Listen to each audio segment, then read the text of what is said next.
Hey there, hi there, ho there, welcome back once again to another thrilling, never ending excitement episode of Disney Compendium.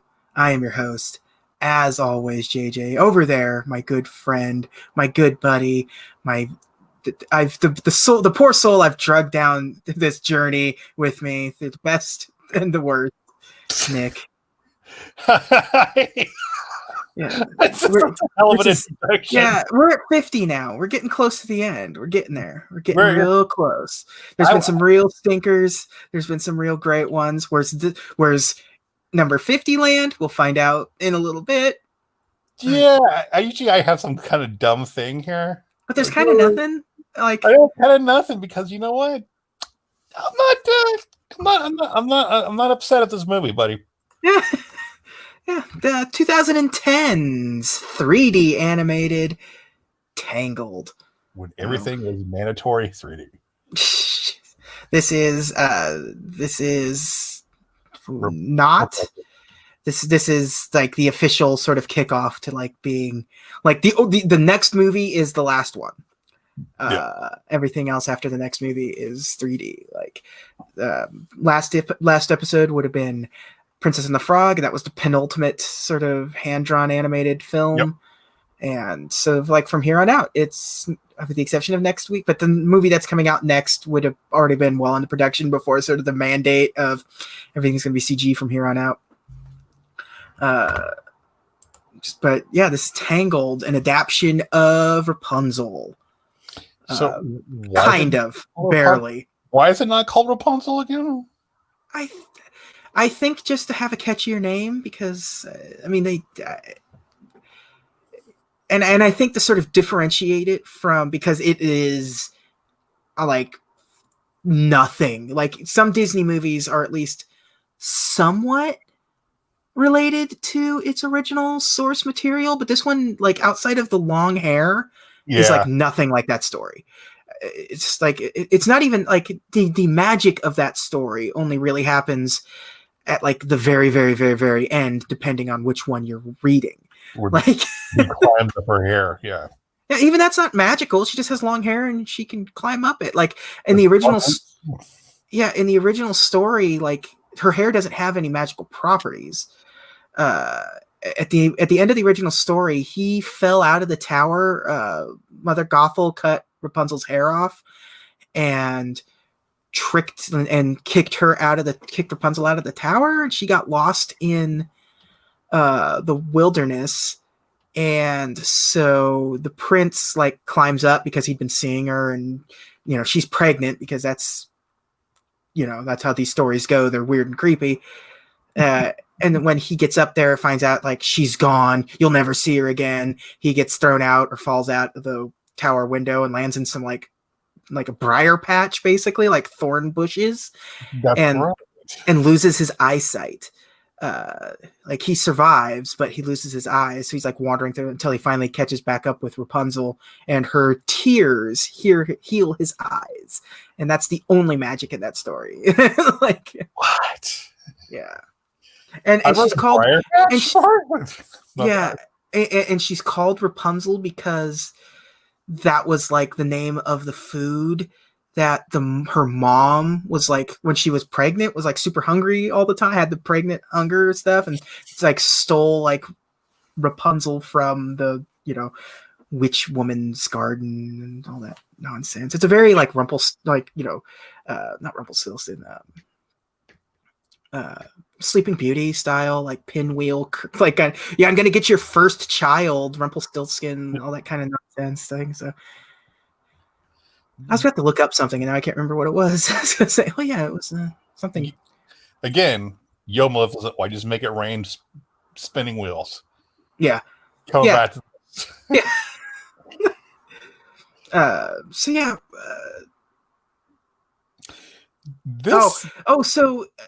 I just read.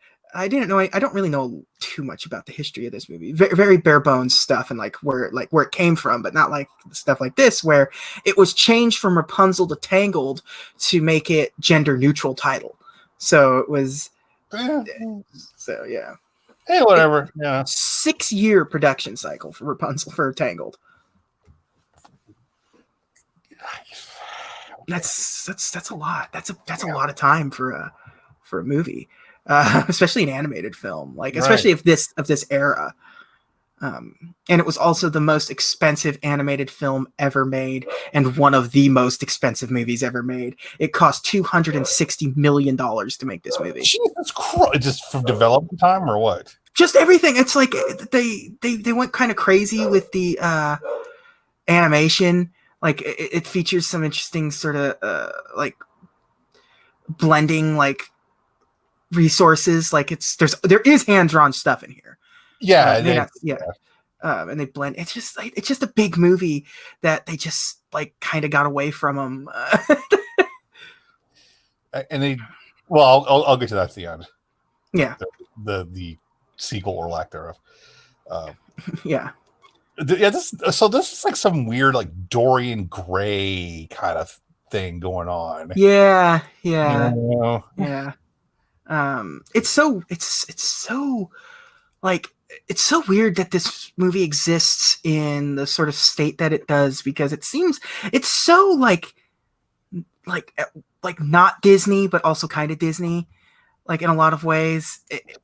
It's that turn. At some point, they made that turn, and it's kind of the Princess and the Frog. But really, this movie where it's like, oh, now these characters are kind of self-aware, and they're winking at the camera a lot, and it's and they're really starting to lean into. She's not a damsel in distress. Like she's just sort of. She does have strength, but she just never left the castle or the tower, so she doesn't know any better. So just kind of, and sort of every sort of female lead after this becomes increasingly stronger until you reach like Frozen, where she's like a full blown superhero. Yeah. What's the thing from Hercules? I'm a damsel. I'm in distress. Thanks for stopping by. Yeah. So like in the original, she is just like the daughter of a farmer, but in this one, out the gate, she is a princess. Yeah, it's like this is a rare Disney princess who starts off as a princess. Like it's like, and that doesn't get married into. If it's Flynn who marries into the family, as opposed to the other way around. Is Eric Bischoff just hands her the princess title. Yeah. in a silk bag, in a velvet bag. Yeah. Here you go. Here you go. Yeah. So I don't understand her. Okay, so I'm just going to read the very beginning of the Wikipedia page, because I think it's the only way of the plot, because I think it's the only way to sort of understand where the source of her powers come from, because it's so confusing and weird. Long ago, a drop of liquid sunshine sprouted a magical healing flower. For centuries, Mother Gothel used the flower to retain her youth until soldiers from a nearby kingdom plucked it to heal their ailing and pregnant queen. Shortly afterward, the queen gives birth to Princess Rapunzel, whose golden hair contains the flower's healing properties. Gothel tries to steal a lock of Rapunzel's hair to use the power once again, but discovers that cutting the hair renders it inert. Like it's science.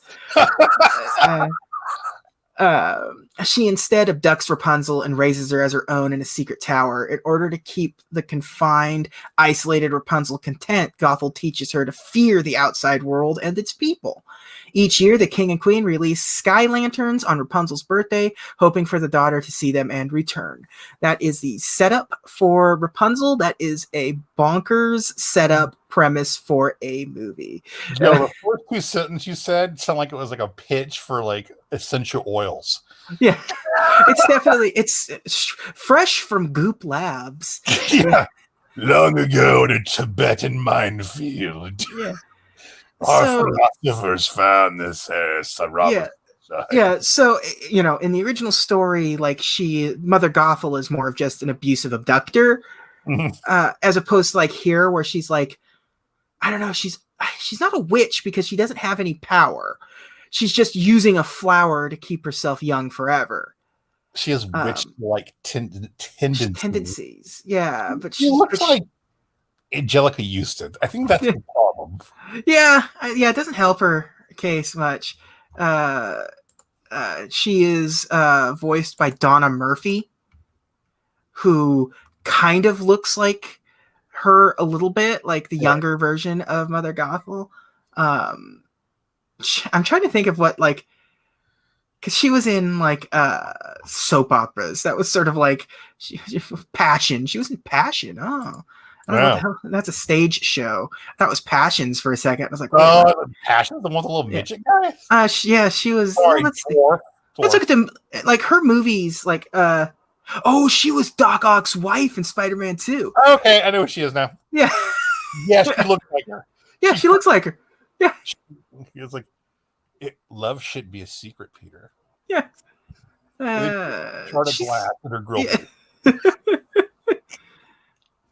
She was also in Star Trek Insurrection.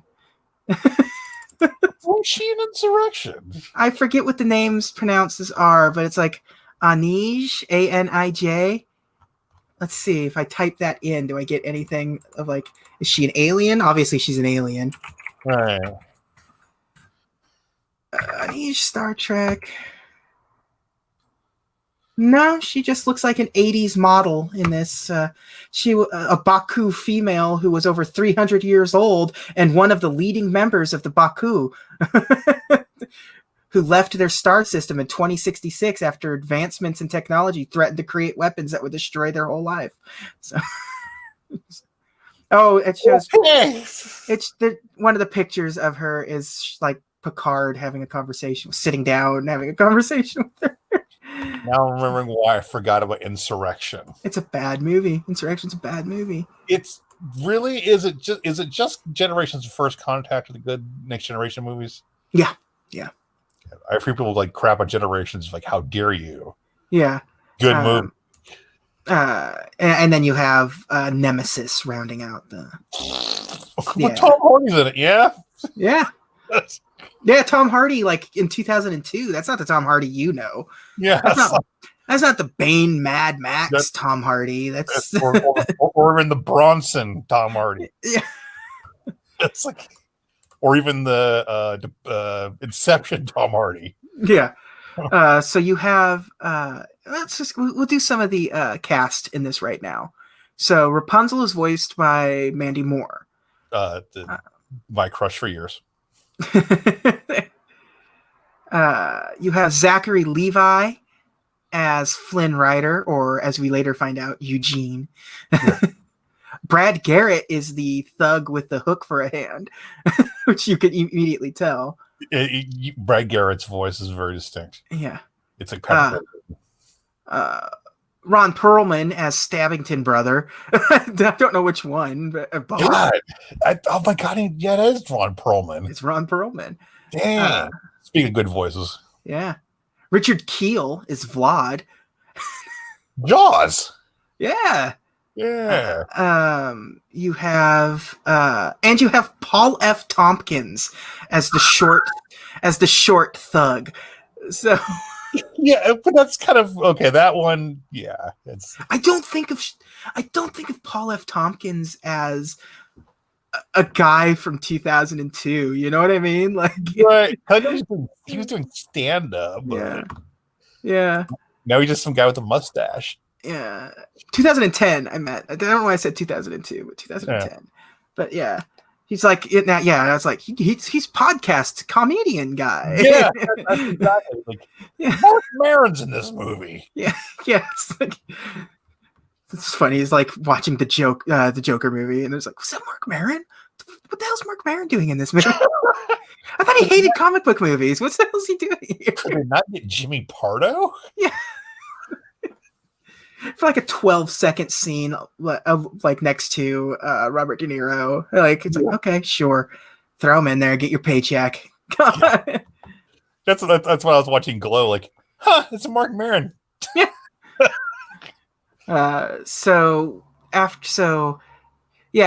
It's the day before her 18th birthday, because that's the magic number in these weird movies is 18, because it's always super creepy when they make it very clear it's 18. Like, could have been like 19 or something. Like, I don't know. 18 just makes it. Hey, she's 18. Yeah. Like, no, don't do that. Yeah, Rapunzel asks Mother Gothel if she could leave the tower to see the strange stars she doesn't know anything about. She's only in the tower, so she's been tracking the stars, and like they happen on her birthday every year, and she wants to know why. She thinks they're destined for her, which, as we know, as the audience know, is true, because Right. we know they're the lanterns. But Gothel has her big song of Mother Knows Best. Yes. Which is a very good song. It is it's in the vein of like the Claude Frollo, like Quasimodo, like stay in here. Yeah. And it has a very sort of like stage hoppy presence kind of thing. It feels like a stage show kind of song. Which makes sense because I think it is it's Alan Menken. Yeah. So, like you expect that kind of stuff from Alan Menken. Like, can we just talk about Gothel and how like she just sucks from like minute one and like never eases up. Like there's never a moment of like sympathy for her either. Like there's never even a moment. She's just like, she's abusive and she's just like, she just wants to manipulate, and she sucks so bad. She sucks. And it's funny is because we all know somebody with a parent like this. Yeah.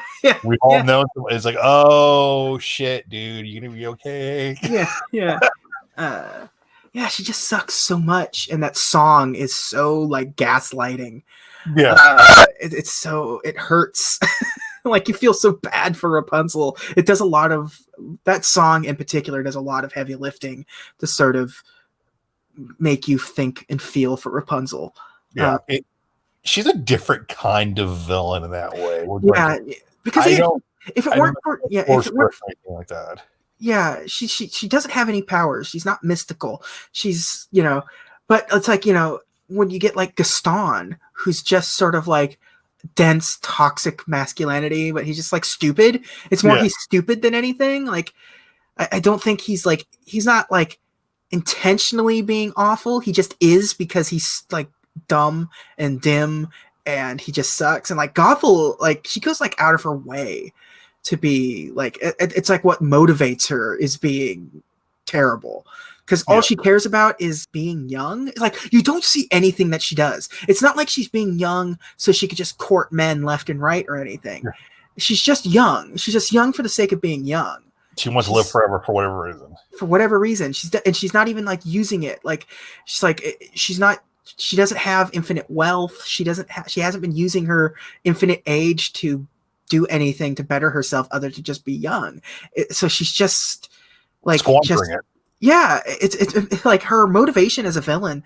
It makes sense as a human being more than anything else. Like, because like she doesn't have like your traditional movie film villainy stuff. She's also one of the few villains that actually just straight up, she kills a guy. Like, she takes a knife and stabs a dude. Like the dude in the movie. Like, she's like, she's a human, and she sucks, and she's evil, manipulative. I keep wanting to say crappy, but the non-Disney Compendium sanctioned version of it. I already said a 4-letter word. So. Yeah.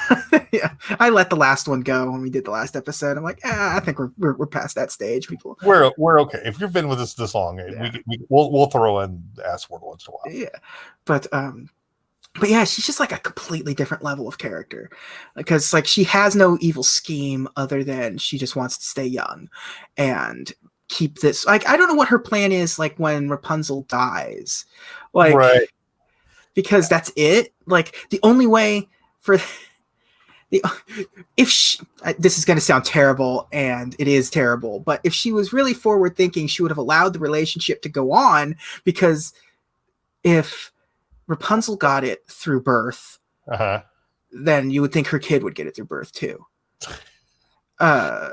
So what you're saying is, Rapunzel, I'm going to give you a destiny knot.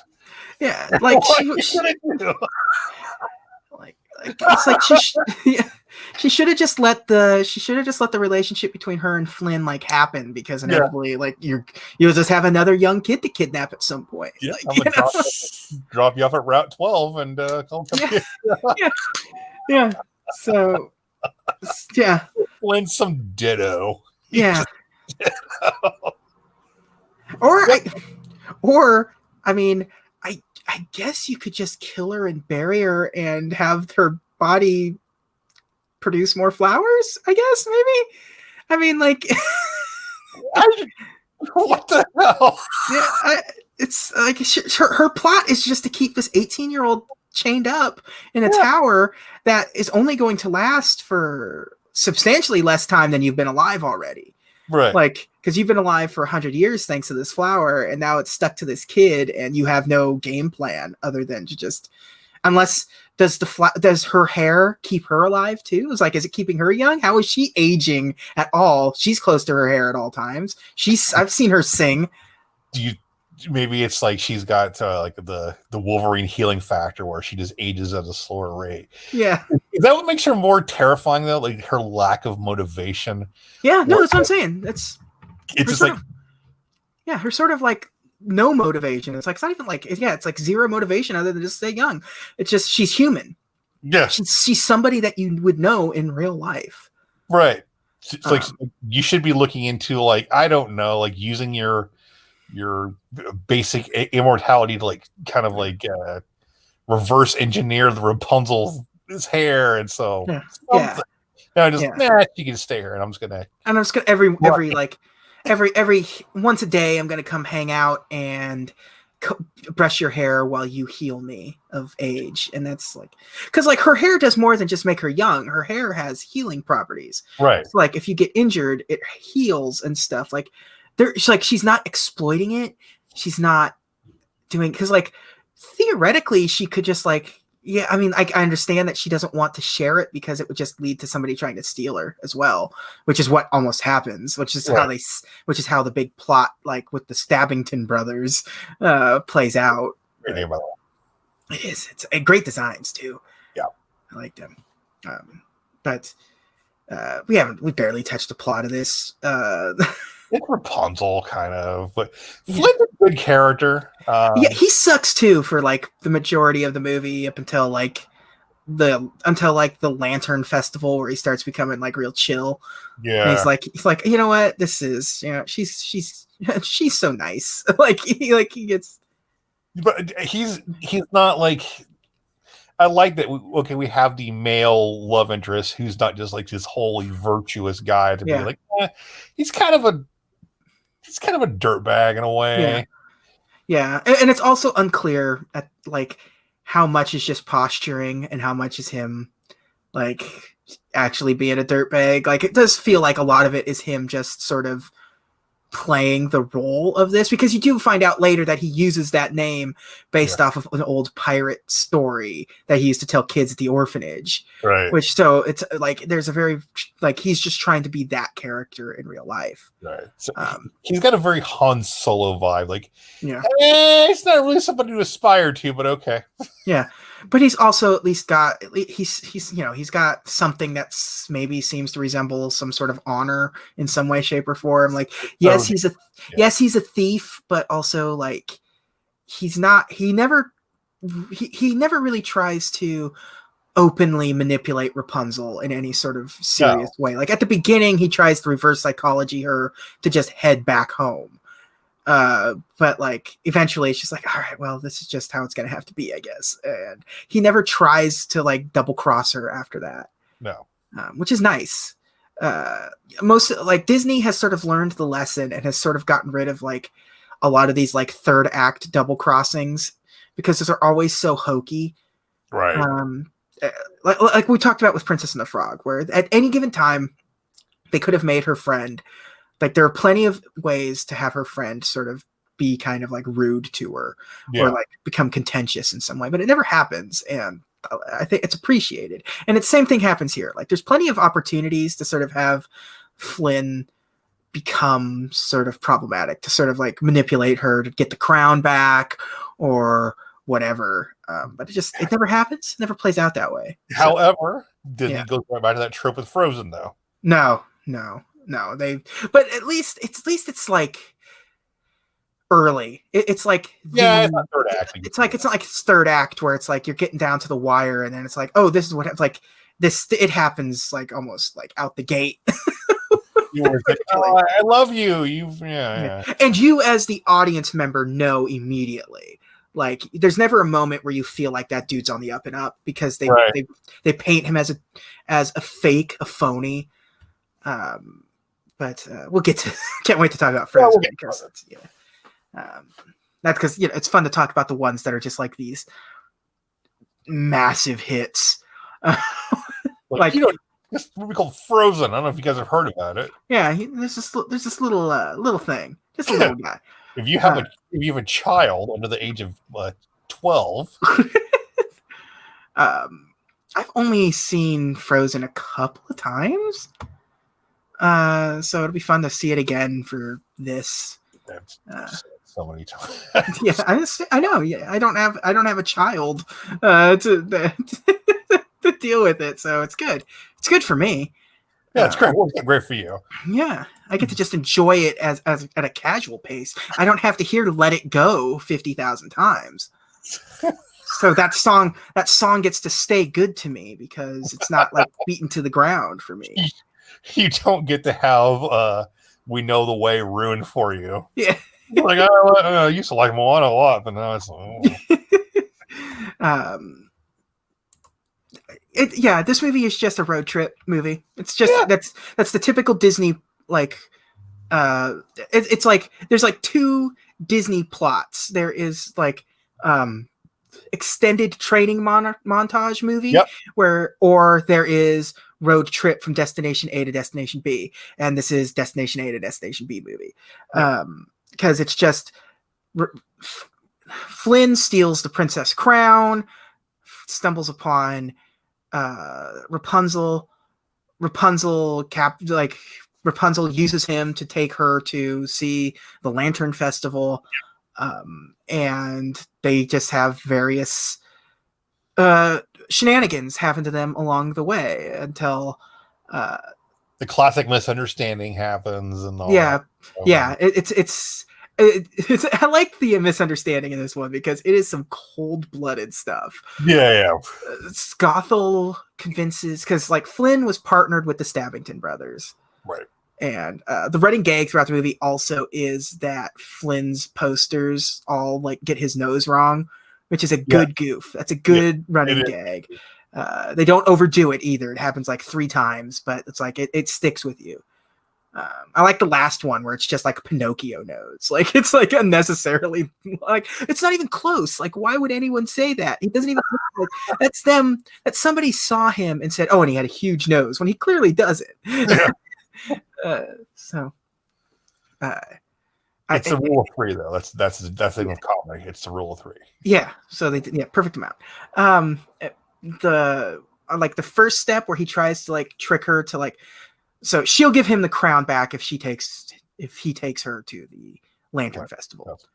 I like the first step is they find themselves in your traditional. It's a nonstop comedy trope is shady bar. Whether it be Sonic the Hedgehog, whether it be Rapunzel, Pee-wee's Big Adventure, whatever it is, there is always inevitably people find themselves in a bar where there's they don't belong there and shenanigans happen. Yeah. So in this one, you got all of the thugs and stuff like I said, Brad Garrett and Paul F. Tompkins and all these people are there, but she is able to like talk sense into them by like coaxing out of them if they have any dreams, and they have a big musical number of them explaining what their dreams are, and it's a charming musical number. It really is. I really enjoyed the musical numbers in this. They're all really there's not many, but the ones that are there are all pretty good. Helps that Mandy Moore could sing. Yes, Mandy Moore, that's like what got her so like big at a point. Like she was like She came. If you guys know, because I know you guys see her on TV a lot. She does like This Is Us or whatever the heck Yeah. show. She was like at one point, it's like it's Brittany, Christina, and this girl, Mandy. Yeah. Yeah.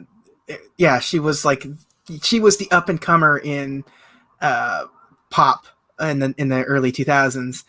The pop girl is Yeah. And then like a rung below Mandy Moore was Jessica Simpson. Yeah. And Mandy Moore just like this year had a new album. So, yeah. But yeah, no, she found herself early getting movie roles because she's a good actress. And she ended up finding herself in a lot of Disney stuff. She was definitely a Disney person. I'm looking at Walk to Remember. She was in The Princess Diaries. Yep. Let's see, Brother Bear 2. There's Tangled. 47 Meters Down from a few years ago. She was in Midway last year. So that was okay. That was an alright movie. Yeah. So Jonas in it. Yeah. Television. She was in an episode of The Simpsons in 2006. And she played herself in Chris Angel Mind Freak. Was her mind freaked? One could only assume. Yes. So yeah. She ended up cutting up, and she's in This Is Us, which is also another basically a Disney production because it's an ABC produced show, and it's a massive hit on ABC. Yeah, it's a massive hit. Yeah. She's carved out a nice career for herself. Yeah. So you have so I do like the misunderstanding in this one. Yeah. She's like, so the Stabbington brothers, after they release some lanterns and stuff, sort of like hoodwink him, get the crown, then they like tie him up to the inside of like, it would seem like Mother Gothel then double crosses the Stabbington brothers, knocks them out. Flynn finds himself like tied up to the inside of the boat with the crown and pushed off towards the castle to be captured. Yep. And so when Gothel makes her appearance and points out, it's like, oh no, or not Gothel, when the Stabbington brothers make their appearance to her, they can point over to him. It's like, no, look, there he goes. And because he's tied to it, his hands look like they're steering the ship and everything. And stuff. It's a good misunderstanding because it doesn't last very long. No, they tend to drag these things out where like, no, we're gonna explain it away in the last 10 minutes. Like, no. Rapunzel like gets like she gets her energy like real quick after like going back home with Gothel and being locked up, and then sort of learning the truth about everything. Yeah, her origins, where she has her sort of like eureka moment in there with like Jesus moment. Yeah, it's so funny because it definitely has this sort of like X-Men style, like Wolverine getting flashes of his past, like returning to him. Yes, it does. We're just like Alkali Lake, and like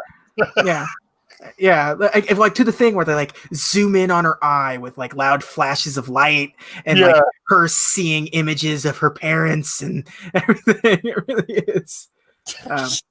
Rapunzel was in the Weapon X program. Yeah, she's X-23. She's actually a clone of Logan. But I can't remember where like. So. Yeah, I watched it a few days ago. Yeah, me too. I'm trying to remember. I'm trying to put myself back into the sort of like where we're like, I guess we go back a little bit when they're like escaping and they're trapped underwater, and that's when she explains to him, it's like, oh, my hair glows when I sing, and so she sings and her hair starts glowing, and it lets them see underwater so they can break out. That was a weird, like, I feel like there's a better way of coming to that conclusion. No. uh, the horse that's throughout this movie, Maximus. He's the I classic comedic animal. Yeah, I don't know. Like, it's not an enjoyable character. I never really cared for Maximus throughout this thing. It's like he just seems to just exist to be another animal, because we're at the point now in Disney where not just one animal mascot isn't enough, because Rapunzel has Pascal, who is a chameleon, but then you also have this horse that is also like, has human characteristics. He almost scalps Rapunzel in this movie. Yes. When she's jumping and she's using her hair as like an Indiana Jones style whip, like, and lassoing and swinging from it and stuff. When she's falling, he goes to bite her and tries to catch her by her hair, but barely gets. If he caught her, she'd have killed her. Yeah, that would have absolutely killed her. I don't know what. it's the Gwen Stacy thing. Where I know. Yeah, it's exactly what it is. I don't know. I don't like the character, and it doesn't have any, like, it exists to sort of help her get back to the castle, basically. Like, is that the? I would say so, but it's just like, okay, it's the male protagonist. Yeah. His horse is funny horse. Yeah. At least Pascal's like kind. I like it. Fine. Yeah, Pascal has attitude without ever saying a thing. Like, I do like he's constantly doing the, like, hey, settle down, or like when she's healing his hand and the light is going up the hair and he's just standing there smug looking, puts his hand up and points at it to like just mean mugging Flynn. Gecko, that's all he is. Yeah. Is he a gecko or is he? He's a chameleon because he changes color and stuff. That's right. Okay. It never really plays into anything. Like, they never use him for like reconnaissance by like blending into the crowd or anything. Right. He's just a chameleon because, like, they don't even really play with the color changing thing at all. Like, only once in a while, just for like a joke, and that's it. And it's barely do it. It's weird. It's weird that, because it could be any kind of lizard, but they went with chameleon because they probably thought of one good joke and then couldn't flesh it out, but it was too late. So we drew a bunch of chameleons. So yeah, nobody wants another. Yeah, but like I said, this is the era of like two mascots. Like Disney just kind of gets up because, like, Milan had Mushu and the cricket. Right. You're just gonna keep going forward from there with like an increasing number of mascots. And the thing is, like, it could have been literally any other animal. Yeah, she lives in a tower. Could have been like a bird or something, like Archimedes from Sword of Stone or whatever. Yeah. I guess Disney thought they were like too many bird compatriots because that's like their go-to for everything. But birds are cool. That's why they work. Yeah, like, you don't have to make it a wise old owl. And you could. It's easy to work with a bird because it's also one of those things, like, you could have the bird be like the reason, like, flies into the kingdom to like try to get help or something. Yeah. But no, just a little chameleon that has no functional use other than to just kind of exist and be there as a cute character to sell. I assume sell stuff. But again, we'll get to that. But so yeah, she realizes she's the princess because she was at the kingdom and recognizes the logo there, and like, so just like connects the dots in her head. Maximus gets captured, obviously, and he's in, not Maximus, that's the horse. Flynn gets captured and is locked in the tower, and they're going to kill him. They're going to execute him. Yep. But then the gang from the bar and Maximus like help break him out. The Dream Gang. Yeah. They're the Ducklings because that's the bar that they're at. Yes. They're the Ducklings. And Maximus rushes Flynn to Gothel's tower. Eugene gets in there and sees Rapunzel like tied up, and Gothel just shanks him. Yeah.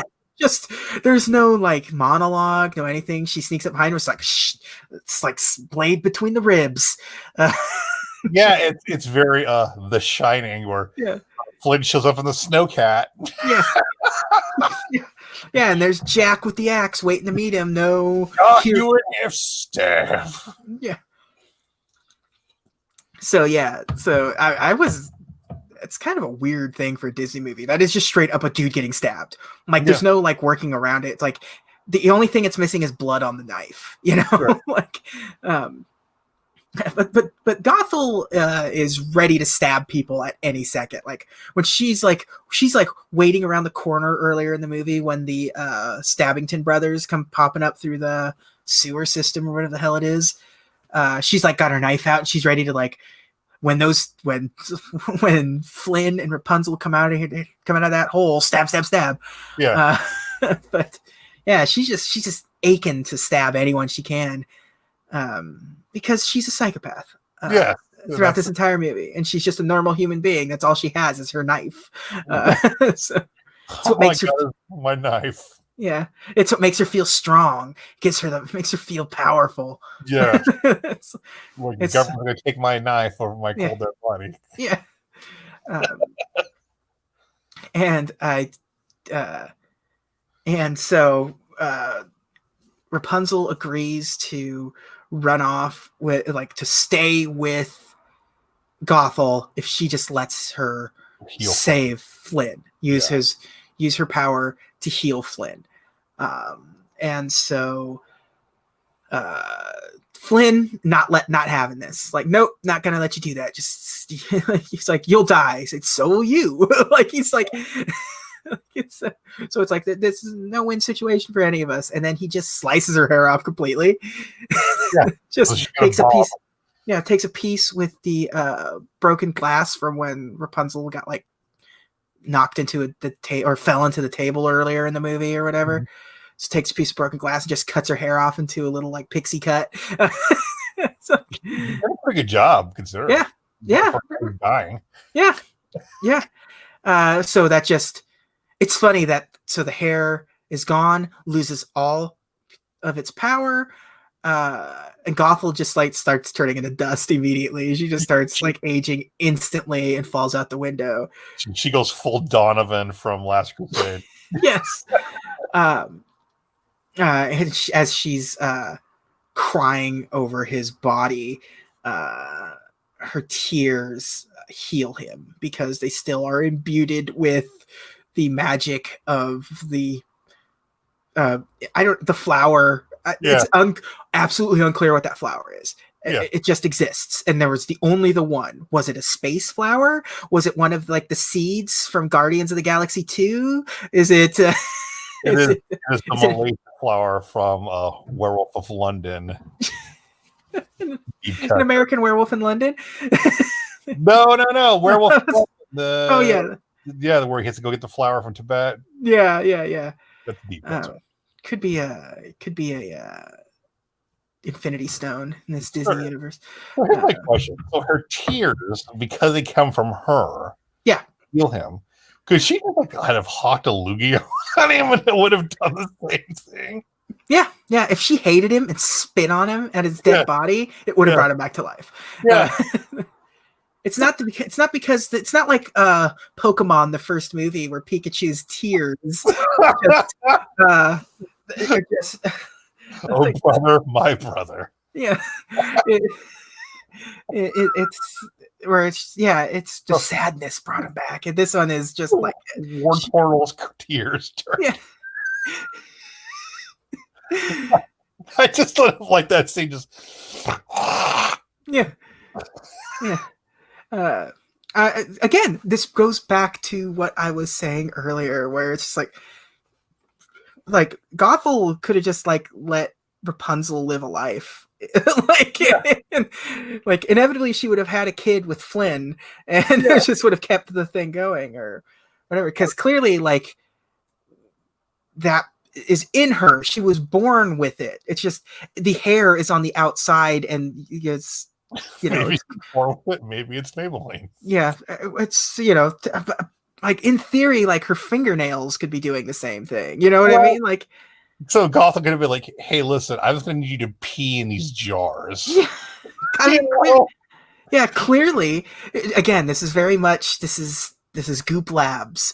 Yeah. This is Like, are we? Pepper Potts has a new thing to sell Yeah. you, and it's a It's for candle. A it's for candle. Purpley. It's a candle that smells like her V, and it's a spray bottle of Rapunzel urine. Those are your two. Because I hate that's where my mind automatically goes. Is like, Yeah. I mean, Yeah. sure. Yeah. If we're assuming, I do like that they just like they spend absolutely zero time on the reunion with the family. It's just like yeah, it just happens. There's no talking. There's no anything. It's just like a guard comes busting in and just looks like, oh, you guys aren't going to believe this. Like, doesn't even say anything. He just has that look on his eyes. yeah. And then they go and they see their tomboy daughter now. Their manic pixie dream daughter. Yeah. She looks better with the short hair. I agree.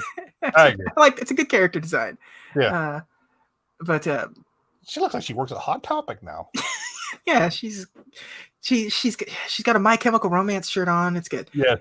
But Disney does the same thing where it's like they do it with Pinocchio as well and stuff, where it's like it doesn't matter what the ending was for merchandising purposes. Anything else after this, they have to be back to their iconic form. So it's like when you go like in the video games or like what else, like attractions at the parks and stuff, it's them like, oh no, you're back to the long hair. So no. Okay, the follow-ups to this, yeah, you're a beast again. Yeah. You're beast again. You're no longer a real boy. You're back to a wooden puppet. You have a genie shackles back on again. Yeah, exactly. So for everything that's like outside of the canon of the movies, like, no, you have to be your imprisoned self once again, because that's what's going to sell. I mean, but that makes sense. Like, yeah, you and I were kids when we would buy action figures. Like, oh, do you want the Arctic armor Batman or you want the one in the black costume? Yeah.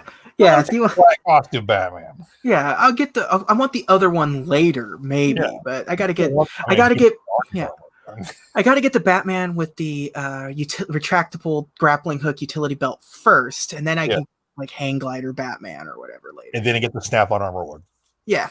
Get the one that is Bruce Wayne that has like the weird shirt on that you could snap stuff on him. See the turtle. Yeah. But yeah, Tangled, man. I like Tangled. It's good.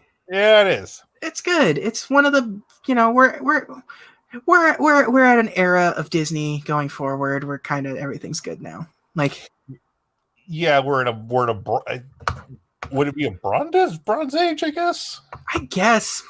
You just kind of this officially Tangled kicks off what you would consider the modern age, right? Really, I mean, like, yeah, you had Princess and the Frog, but like we're now at like, Tangled. Next movie's Winnie the Pooh, but that's sort of an outlier. But yeah, you got Wreck-It Ralph, Frozen, Big Hero 6, Zootopia. Like it's just like it's modern Disney. This is what Disney is now. Really clean. They've cleaned up their CG because Princess and the Frog looked really good. Bolt was a good movie, but the CG even in 2008 didn't look that great. Nope. It was smooth, but it was like outdated looking. Yeah. But Tangled seems more modern. Tangled seems very DreamWorksy. And it's as opposed to Pixar. Even the art sounds very Shrek. Yeah. And that sort of stays the Disney way going forward. The Disney, like Pixar and Disney's CG have different artistic styles to them. Yeah. Disney likes to be way more sort of conceptual with their designs. Like they don't want to look they want to look more cartoony than a lot of the Pixar stuff does. Like when you get to Pixar, they kind of want it looks like a cartoon, but they're going for also minute details and things, like individual strands of hair or, unnervingly realistic human eyes or something. You know what I mean? Like it's Pixar characters have this sheen to them, I guess. yeah, You a know. little plasticine style. Yes. Yeah. Yeah. But like Disney really, like you could tell with Tangled, they went to try to make a 3D movie that looked like one of their 2D movies in 3D. Yep. They mostly succeeded, I think, for the most part. I don't think it's. They get better, like Wreck-It Ralph looks really, really good. Yeah. All of the designs in Wreck-It Ralph look really good, and then you get the Frozen and Zootopia in particular. All of just like, okay, they've honed in their artists finally. Right. Yeah. So by the time you get to like Moana and all the sequels and stuff, everything's like finally dialed in perfectly. Yeah. They're still ambitious, but it's like, okay, it's ambitious within a. Yeah. Yeah. And they're not trying to like, cause like you look like all of the hits in the 90s all sort of have a similar aesthetic. But you go to like the 70s and 80s and things were all over the place. And then you go to the 2000s and things were just sort of like, there was no continuity between sort of art styles. No, because you have like Dinosaur and freaking Lilo and Stitch. Like there's Lilo and Stitch, and then you have like Atlantis, which was like the Mike Mignola style of art with like dirty lines and kind of squared off, and everything's different in the early 2000s. Now you're hitting this where they're sort of meeting a sort of like standardized vision across all. Which I think works better. Yes, absolutely. Granted, I absolutely love and respect like when you getting crazy with your art. I think Atlantis is like of their like run. Atlantis is cool because Atlantis has sort of like the most unique look. Yeah, their stuff, and they really kind of went above and beyond with that one. But it doesn't help making you. It doesn't help you feel Disney. Like Disney is just as much a feeling as it is like the content. You know what I mean? Like it's right because like so we're talking about like Dinosaur is just such an ugly movie. And it's hard to watch it just visually. It's like one thing with Disney stuff is you want the warmth that comes with a lot of Disney animation, which was just sort of missing for a long time with Disney. Well, because like so you think about like you can go from Sword to Stone all the way to Fox and the Hound, and it's like, oh yeah, those all kind of look like the same movies. Yeah, they all kind of look the same. They have that kind of. All the characters are kind of have this gangliness to them, but it's very samey. Yeah. So, the original pitch of this movie was 1996. Wow. Yeah. Didn't go anywhere, obviously. Then Glenn Keane brought it back. It was originally his idea. He brought it back and pitched it to Eisner in 2001, who said, yeah, let's try this, but it needs to be CG, it needs to be computer animated. In this 2001, keep in mind, where Disney still hasn't, like, Dinosaur was a disaster. And Keane was like, I don't know about that. By 2003, they announced it as Rapunzel Unbraided, which sounds like a bad like video game. Like or something else. Yeah. And it was supposed to come out in 2007. They even not promoted, but sort of discussed it as being Shrek-like back then. Because by 2007, Shrek had, like, it were several years in the Shrek sort of dominating, and DreamWorks starting its domination of animation over Disney. Right. And Pixar was obviously, Disney was having some contentious problems with Pixar. So, at least, yes. Yes. I think they just kept pushing it back and pushing it back and pushing it back. This is the Duke Nukem Forever of Disney movies. Yeah. Except it was good. Yeah. It ended up being a good game in the end of their movie, in the end of its thing. January 2006, the project was restarted. And it was supposed to come out in 2007. And 2008, Keane stepped down from production of the film. And by then it just sort of, and then by 2008, Bolt was out, and Keane just kind of stepped further and further away. He had a heart attack, so just sort of like finished it up for him. Yeah. So, you know, he would have directed it if he didn't have a heart attack, but it just became too much for him to take on. So it wasn't so much it had a contentious sort of like creation, it just sort of like took its time. If with the mandate of it needing to be a CG film, you needed to wait until Disney was kind of up to snuff. The technology wasn't there. Yeah, which when this movie was greenlit, you know, Dinosaur was 2000, right? Yeah. And then your next CG movie from there was Chicken Little in 2005, and that would have been around the time where this movie was really starting to get underway. And Chicken Little doesn't look good. No, it's Meet the Robinsons looked okay. They're getting there. Right. Yeah. Bolt looks fine, but still not great. So, like, you know, it just needed to like. Yeah, the time that it took for it to finally get made was the right amount of time for this movie, because this movie still looks really good. The water in this movie is insane. Yeah. Because at this point, like, you got DreamWorks, but you also have like Illumination coming up. Yeah, and you got Fox, which was doing like Ice Age and stuff at this time. Yeah, like that. So everyone was doing, and you know, you're Disney, who has been releasing Pixar movies, and your versions of Pixar movies like are put to shame by by another studio you've been working with. It's unacceptable, really. Yeah. So everything just ended up working fine in the end, I think. It would have been a bad movie if it came out earlier, based on what we're getting at. Yeah, I agree wholeheartedly. What else? There's something I read about this, and now I got to figure out what it was. It was some sort of like, oh, there it is. It's the controversy surrounding the title change. So when it was first being put into production, it was announced as Rapunzel Unbraided, and it changed to Rapunzel, and Princess and the Frog came out.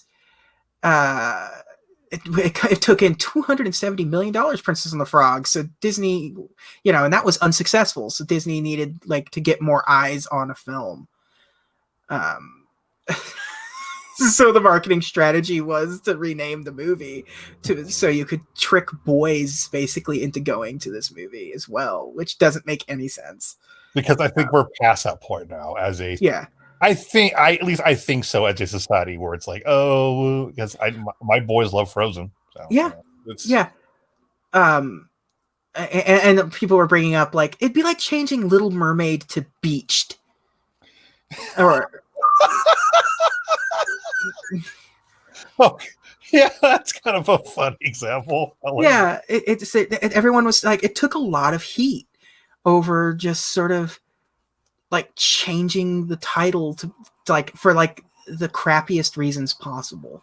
Right. Like this weird like gender discriminating kind of thing where it's like we're like, this is again this 2010 it doesn't really matter anymore. It's this old-timey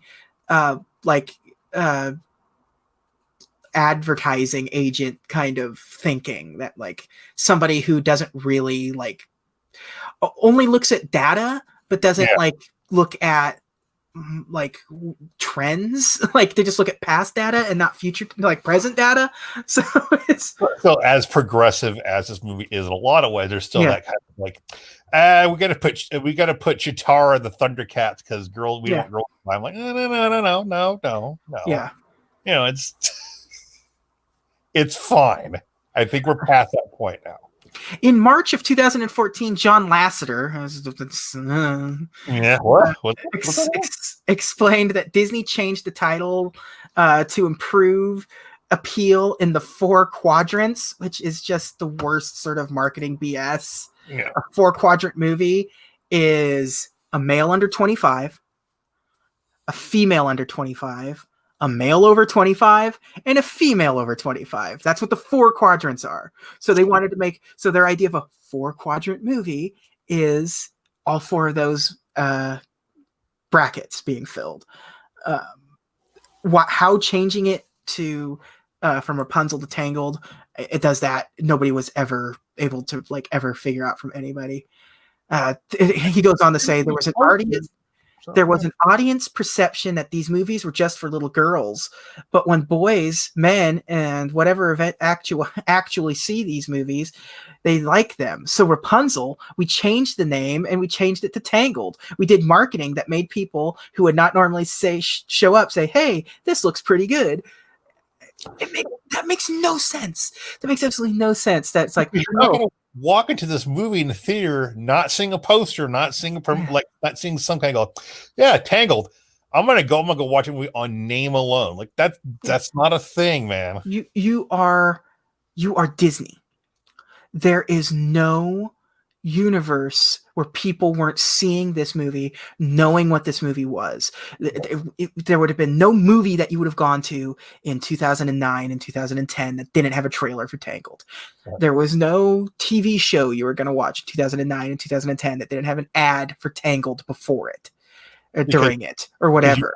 Because your audience is also watching the Disney Channel, which I'm sure you're promoting it on. Yeah, you're going to be, you're watching ABC, and, here's another trailer for Tangled in the middle of whatever, prime time, Who Wants to Be a Millionaire, or whatever. Like changing the name just is that weird sort of blue pink kind of thing where it's like, well, boys don't buy things that's like only true for like a third.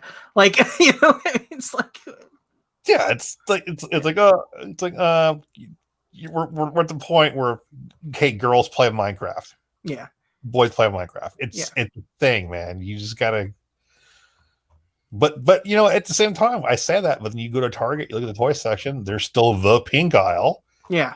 There's still it's still there. But again, it's just like these weird marketers that like if it wasn't that way, nothing would change. Right. Like stuff would still be selling exactly identically as it ever has. It's just some will just get stuck in their ways, and there's no changing that in that industry, just filled with a bunch of like out of touch people that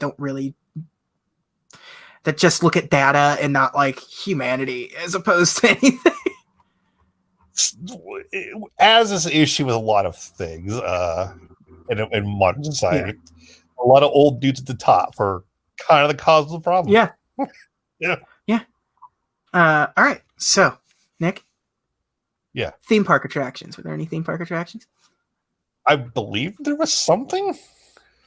There was vaguely. It was very popular. There used to be a Rapunzel meet and greet, like in Fantasyland, and it always had like 90-minute wait times. It was always insane. Rapunzel was very popular with girls to dress as, to do that stuff, which again is proof that they didn't need to change the title. Right. Your key market was invested all in, and know your key market. You just wanted something that was going to make, you just thought you could maybe goose it to 700 million instead of the 600 million that was really big for it. But that was sort of the extent of Disney theme park stuff. Video game. Was there a Tangled video game? I'm sure there was something for the Wii. There was a Wii game, a DS game, and a PC game. So that was sort of the standard of this particular time frame. Obviously, I never touched it because we knew that those games were always bad. And like on a Wii, it's probably bad. Yeah, and like the company that made this game, this was their last game. Tangled was their last game. Before that, let's see, they did Smarty Pants for the Wii.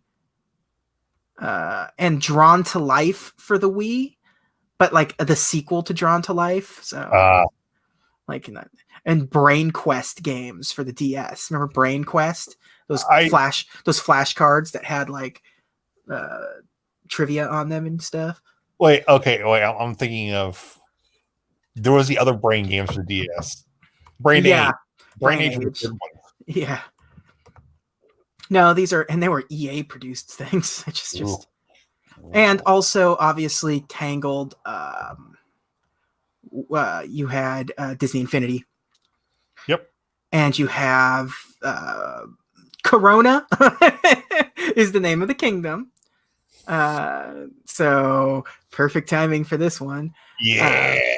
The Kingdom of Corona, which is what this country is going to be renamed to in 2021. Is in Kingdom Hearts 3. Okay. And it takes place like the plot of like that area is like the movie. It's like that's the time frame for the movie. So yeah. And sequels. Technically yes. Technically yes, in a lot of like weird ways. Tangled Ever After. What did that play with? It is on the Disney Pixar short collection. Yeah. But like, what did it play with? Is what like it was like, before something. Yeah, I don't recall, but there it is. I've seen that with time and I have the actual Tangle. Yeah, it was. They played it before the 3D re-release of Beauty and the Beast. Oh, okay. So yeah, it's the same cast, dude. Yeah, and it's on the Disney Channel. It followed. It was before the Disney Channel premiere of Princess and the Frog. Oh, yeah. So. Let's see. The short was later released in as a bonus on the Diamond edition of Cinderella. And they obviously put it on the Disney Animation Studios short film collection. Yeah. It would not have been on the Pixar collection because it's not a Pixar movie, Nick. It's called the Disney Pixar collection. I believe it's the Disney Animation Studios short films collection. Okay, so that's the one with like the Matchstick Girl and John Henry and Frozen Fever's on that one as well. Yeah. And so it's just further adventures of like low stakes adventures set in the aftermath of this universe. It's just the horse and it's Pascal, basically. It's so Flynn, it's just Flynn and Rapunzel getting married. Yep. They lose the rings. They go on an adventure to get them. Yep. Again, I've seen it numerous times because my children love watching that collection. It is 6 minutes, so it's an easy watch. Yeah. What else? There was something else too. There's a TV show, right? Was she in? Yes, they have. They have Tangled Before Ever After, which is just like a little like it's a movie kind of. It's like about an hour long. It was like on Disney Channel, and it's traditionally animated. It's not CG. And I never saw it. I just know it exists. Never seen either. And it also had a TV series that ran for 3 seasons called Rapunzel's Tangled Adventure. Would have been on Toon Disney or something like that? Disney Channel proper. Or Disney. It apparently just ended. It ended March 1st, 2020. Was it the same voice cast or no? Yeah, Mandy Moore, Zachary Levi, Paul F. Tompkins, Jeff Ross. Jeff Ross is in the series. Okay. Yeah, so. Huh. It's like that one Three Caballeros cartoon that's out in a different country which we have never seen. Yeah. So, and the theme song is performed by Mandy Moore, obviously, because if you're going to hire Mandy Moore, you want her to sing. Yeah. We need to do both. Yeah. And so, there's that. And there's always, I guess there's a live like stage adaptation of it for like Disney Cruise Lines for some reason. Of the movie, like Tangled the musical. I guess it's like going to like Disney California Adventure and seeing like Frozen or Aladdin. It's like that same kind of concept. Okay, gotcha. Like the live stage show thing. Yeah. And then you have the constant rumors of them doing a new one, like a live action remake or whatever. Of course, because why not? Why not? Yeah. So, yeah, it's good. It's a good movie. Yeah, I genuinely like Tangled. It's a movie where it's on TV. Yeah, let's watch it. It's on Freeform or something. Yeah. We would rank it, but Nick still disappoints me again. I'm sorry. I know what's going on, man. Yeah, I know you're running out of time. We got to get out of here, but we'll just do the top 10 movies of 2010. Sounds good. Number 1 movie of 2010. I'm gonna guess not this movie. No, it is in the top 10 though. Give me a hint. It is Disney. I don't know. And it just had its 4th one come out very, very recently. Oh, Toy Story 3? Toy Story 3 was the number 1 movie of that year. Had a worldwide gross of over $1 billion. Should have ended there, brother. Should have ended right there. It should have.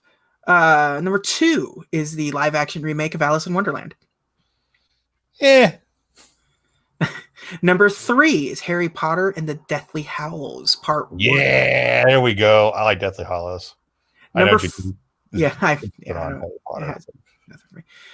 4 is Inception. Great freaking movie. I love Inception. I love that. There's Tom Hardy. Yeah, Tom Hardy right there. Number 5, Shrek Ever After. I don't think I've ever seen Shrek Ever After. I have. I've seen all the Shreks. They're fine. Increasingly worse, but still, like, even at their worst, they're better than a lot of other nonsense. Number 6 is Twilight Saga Eclipse. Oh, how many times have we seen that movie, Jay? Like, it's not on Disney Plus, so it's hard to, like, you know. Is it the one with the werewolves fighting the vampires? Number 7 is Iron Man 2. Okay, people crap on Iron Man 2 and they're wrong. I crap on Iron Man 2. It's okay, but it's got War Machine in it. It does have War Machine in it, but so does other Iron Mans and Marvel movies. Iron Man 3 kind of sucks. Iron Man 3, I know, I like Iron Man 3, man. What's wrong with Iron Man 2? There's nothing. It's the Demon in the Bottle saga. It's the Demon in the Bottle. Yeah.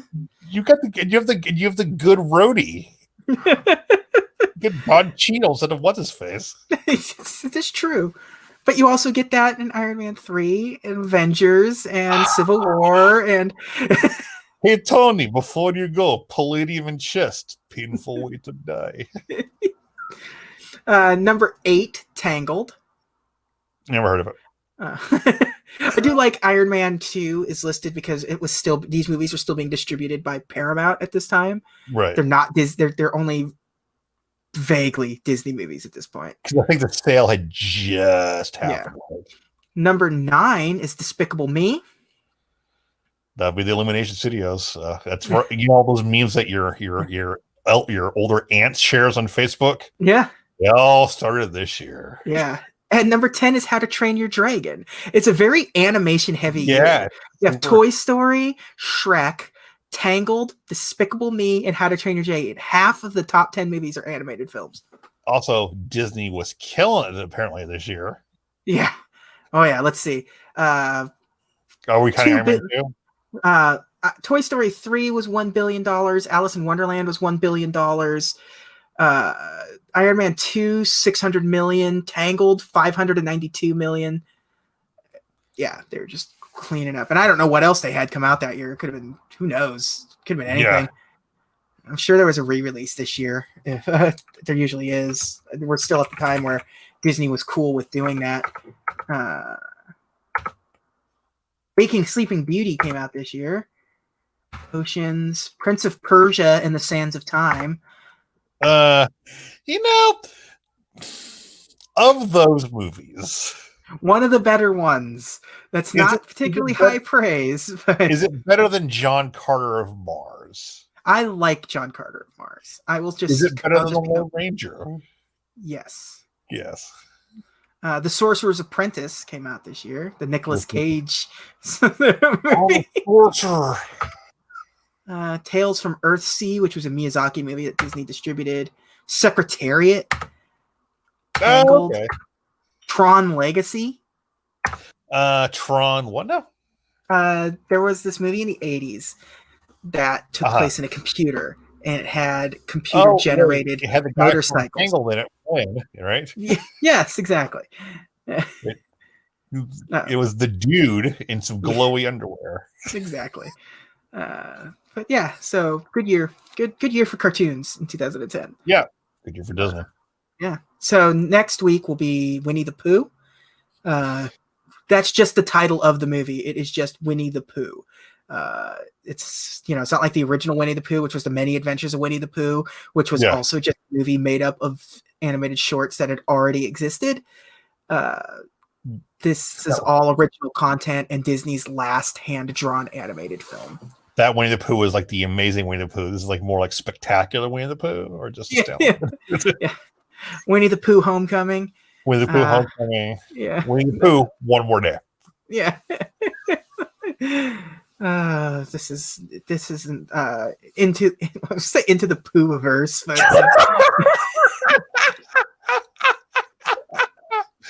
Oh, I think. Too bad we've already like established a day for this podcast.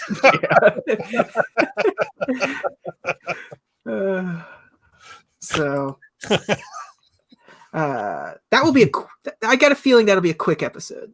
Yeah. It's a fun movie, but it's Winnie the Pooh. I need you to change the title of that episode. Disney Compendium, Volume 50. Into the Poohverse. It'll be Tangled or Into the Poohverse. Into the Poohverse. Yeah, it'll be like Dr. Strangelove or How I Learned to Stop Worrying and Love the Bomb. Yes, Love the Bomb. Exactly. That's it. So that's that. Next episode, Winnie the Pooh. Can't wait. Nick? Yeah, I think I've seen it once. Yeah, it's great. It's beautiful. It's actually beautiful. It's a beautiful movie. But until then, thanks for joining me, Nick. Thank you. We'll do this again next time. Yes, sir. Have a magical day.